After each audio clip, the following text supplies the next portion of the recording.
Hello বন্ধুরা, good morning. Welcome back to my channel Shilpa's ব্লগে। তোমাদেরকে জানাই অনেক অনেক স্বাগত আর অনেক অনেক ভালোবাসা। আশা করি তোমরা সবাই ভালো আছো, সুস্থ আছো। আমিও ভালো আছি, সুস্থ আছি। তো আজকের দিনটা এখান থেকেই স্টার্ট করছি। কালকে তো তোমাদের সাথে সারাদিন কি করলাম না করলাম সেটা আর শেয়ার করা হয়নি। আজকে আবার যেভাবে আমি ব্লগ করি সেইভাবেই ফিরে এসেছি তোমাদের সামনে। তো চলো আজকে সারাদিন কি কি করি না করি, কি রান্নাবান্না করি সবই তোমাদের সাথে শেয়ার করবো। আর যারা এখনও পর্যন্ত আমার চ্যানেলটা সাবস্ক্রাইব করোনি, ঝটপট করে গিয়ে আমার চ্যানেলটাকে সাবস্ক্রাইব করে দাও ভালো ভালো ভিডিও দেখার জন্য।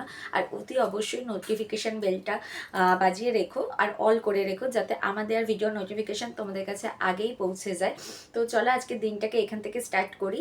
তো কি কি করছি না করছি তোমাদের সাথে শেয়ার করছি।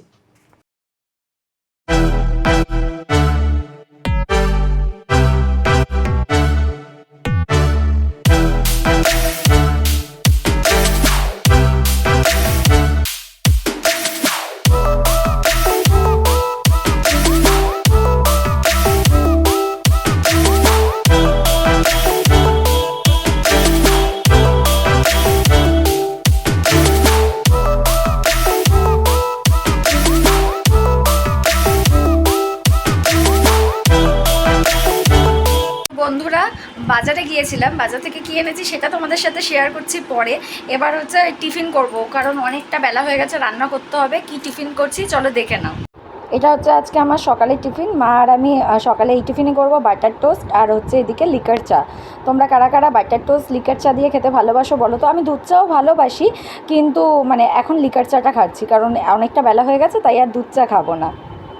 বন্ধুরা, রান্নাঘরে চলে এসেছি রান্না করতে, কারণ অনেকটা বেলা হয়ে গেছে। তোমাদের তো বললাম টিফিন করতে করতে অনেকটা বেলা হয়ে গেছে, টিফিন করা হয়ে গেছে। এদিকে চালের জল গরম বসিয়ে দিয়েছি, চালটা দিয়ে দেবো, ভাত রান্না বসাবো। আর হচ্ছে কিছু অনেকগুলোই আজকে সবজি হবে। পরপর তো সব কটা সবজি তোমাদের মানে স্টেপ বাই স্টেপ দেখাতে পারবো না। তারই মাঝখানে যে কোনো একটা রেসিপি তোমাদের সাথে অবশ্যই শেয়ার করব। তো রেসিপিগুলো তোমাদের কেমন লাগছে অবশ্যই কিন্তু কমেন্ট করে জানিয়ে দিও। চলো, জলটা গরম হয়ে গেছে, এবার চালটা দিয়ে দিই। দেখো বন্ধুরা, রান্নাঘরে কাজ করছিলাম, রান্নাঘরে কাজ করতে করতে ব্যালকনিতে চলে এসেছি, কারণ হচ্ছে জামা কাপড় সব ধুয়েছি, এই জামা কাপড়গুলো এখন মেলে দেবো। আর ওয়েদারের অবস্থা দেখো না, কিরকম ওয়েদার করে আছে। মাঝে মাঝে মানে হাওয়া দিচ্ছে প্রচণ্ড, আবার মাঝে মাঝে ঝিরিঝিরি বৃষ্টি হচ্ছে। কি যে বাজে ওয়েদার হয়ে আছে। আর জামা কাপড় আমার অর্ধেক শুকাচ্ছে, কখনো শুকাচ্ছে না, এই হচ্ছে জ্বালা। তো তোমাদের ওখানে কি বৃষ্টি হচ্ছে, ওয়েদার কেমন আছে অবশ্যই কিন্তু কমেন্ট করে জানি। আমাদের জানো তো মানে জীবনে সমস্যাই সমস্যা। গরম হলে বলি বৃষ্টি কেন হচ্ছে না, বৃষ্টি হলে বলি রোদ্দুর কেন হচ্ছে না, আর অতিরিক্ত গরম পড়লে মনে হয় শীতকালেই ভালো। মানে আমাদের সমস্যার জীবনে সমস্যার শেষ নেই। আমরা যাই পাই, যতই পাই তততেই আমাদের চাওয়ার আর শেষ থাকে না। তো চলো জামা কাপড়গুলো মেলে দিই, তারপরে তোমাদের সাথে কথা বলছি।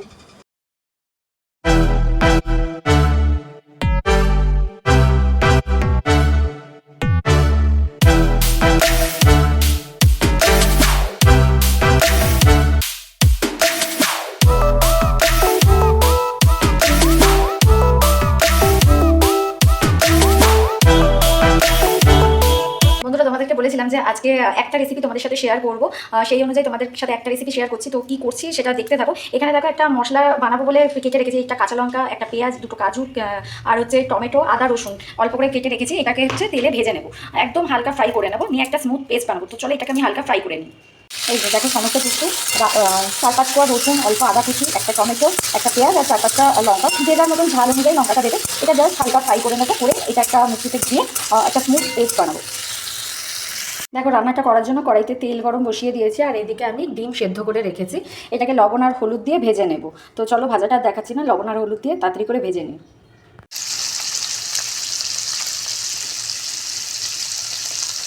ডিম তো আমার ভাজা হয়ে গেছে। এবার কড়াইতে ওই তেলের মধ্যে দিয়ে দিচ্ছি ফোড়নে হচ্ছে জিরে, গোটা জিরে একটুখানি ফোড়ন দিয়ে দিলাম, দিয়ে এই যে একটা কুচিয়ে রাখা পেঁয়াজ ভেজে নেব। দেখো বন্ধুরা, পেঁয়াজটা আমার লাল লাল করে ভাজা হয়ে গেছে। ঠিক আছে, এবার আমি এর মধ্যে দিয়ে দেবো হচ্ছে এই যে যেটা মশলাটা বানিয়ে রেখেছি, একটা স্মুথ পেস্ট, এই পেস্টটা এর মধ্যে অ্যাড করে দেবো। দিয়ে এটাকে খুব ভালো করে কষাতে হবে, যতক্ষণ না তেল ছাড়ছে খুব ভালো করে কষিয়ে নিতে হবে এটাকে। তো দেখো মশলাটা দেওয়ার পরে এর মধ্যে কিছু গুঁড়ো মশলা অ্যাড করব। কালারের জন্য আমি দিচ্ছি একটু কাশ্মীরি লঙ্কার গুঁড়ো। আমরা তো এমনি লঙ্কার গুঁড়ো খাই না, কাঁচা লঙ্কা দিয়েই রান্না হয় আমাদের বাড়িতে। 1/2 চামচের মতন দেবে তোমরা জিরে গুঁড়ো, আর হচ্ছে পরিমাণ মতন হলুদ গুঁড়ো। আর আন্দাজ মতন লবণ দিয়ে দেবে, দিয়ে এই মশলাটাকে খুব ভালো করে কষিয়ে নিতে হবে। যতক্ষণ না তেল ছাড়ছে, রং আসছে, একটা ভালো সুন্দর কালার আসছে, ততক্ষণ পর্যন্ত মশলাটাকে কষিয়ে নিতে হবে। দেখো ডিম রান্নার জন্য যে গ্রেভিটা তৈরি করেছিলাম, গ্রেভিটা আমার রেডি হয়ে গেছে। দেখো সাইড থেকে তেলও ছেড়ে দিয়েছে। এবার আমি এর মধ্যে দিয়ে দেবো ভেজে রাখা ডিমগুলো, দিয়ে জাস্ট একটুখানি নাড়াচাড়া করব, খুব বেশিক্ষণ না, 2-5 মিনিট একটু নাড়াচাড়া করব। নামাবার আগে কি দিচ্ছি তোমাদের সাথে শেয়ার করছি। দেখো ডিমের রেসিপিটা তৈরি হয়ে গেছে। তোমরা কি বলতে পারবে এই ডিমের রেসিপিটার নাম কি?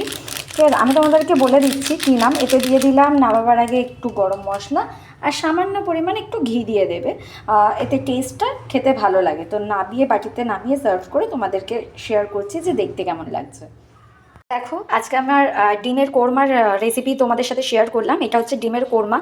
তোমরা এতে টক দইও অ্যাড করতে পারো মশলার সাথে। আমি টক দইটা স্কিপ করেছি, কারণ টক দইটা আমাদের বাড়িতে টেস্টটা কারোরই পছন্দ না, সেই জন্য টক দইটা স্কিপ করে গেছি।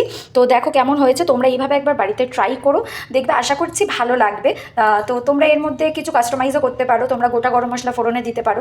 আমি দিইনি, কারণ আমাদের বাড়িতে কেউ ওই গোটা গরম মশলা ফোড়নে দিয়ে খায় না, সেই জন্য। তো কেমন লাগলো রেসিপিটা অবশ্যই কমেন্ট করে জানিও। আর আজকে কী কী রান্না করলাম সব রেসিপি তোমাদের সাথে এবার শেয়ার করছি, মানে কী কী রান্না করেছি সেটা শেয়ার করছি। রেসিপি তো শেয়ার করতে পারবো না, কী কী রান্না করেছি সেটা তোমাদের সাথে শেয়ার করছি। দেখো এখানে হচ্ছে ভাত, এটা হচ্ছে তোমার পোস্ত দিয়ে চিচিঙ্গা ভাজা করেছি। পোস্ত দিয়ে তোমরা চিচিঙ্গা ভাজা কারা কারা খেতে ভালোবাসো অবশ্যই কমেন্ট করে জানিও। আর পোস্ত ছাড়াও আমাদের বাড়িতে চিংড়ি মাছ দিয়ে হয়, আজকে চিংড়ি মাছ দিয়ে হয়নি, আজকে পোস্ত দিয়ে হয়েছে। আর এদিকে হয়েছে আমার খুব প্রিয় একটা চচ্চড়ি, সেটা হচ্ছে পুঁই শাকের চচ্চড়ি। কুমড়ো, রাঙা আলু, বেগুন, সমস্ত কিছু সবজি দিয়ে একটা পুঁই শাকের ঘ্যাট টাইপের হয়েছে। তো এটাই হচ্ছে আজকে দুপুরের লাঞ্চ। তো চলো দুপুরের লাঞ্চটা সেরে নিই, তারপর তোমাদের সাথে কথা বলছি। বন্ধুরা দুপুরের লাঞ্চ আমার হয়ে গেছে।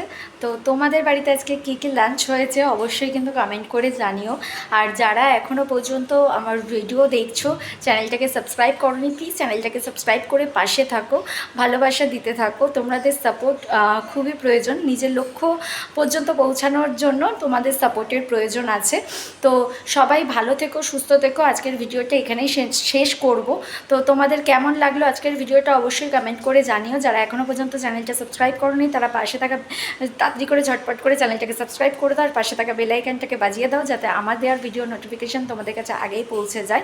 তো আজকে এই পর্যন্তই রাখলাম ভিডিওটা। কাল আবার দেখা হবে নতুন একটা ভিডিও, নতুন একটা ব্লগে। ততক্ষণের জন্য টাটা। আর শুভরাত্রি বলেই দিই, কারণ এখন শুভরাত্রি না, তাও শুভরাত্রি বলছি, কারণ আমার সাথে তো তোমাদের কালকে দেখা হবে। তো তাই জন্য চলো টাটা।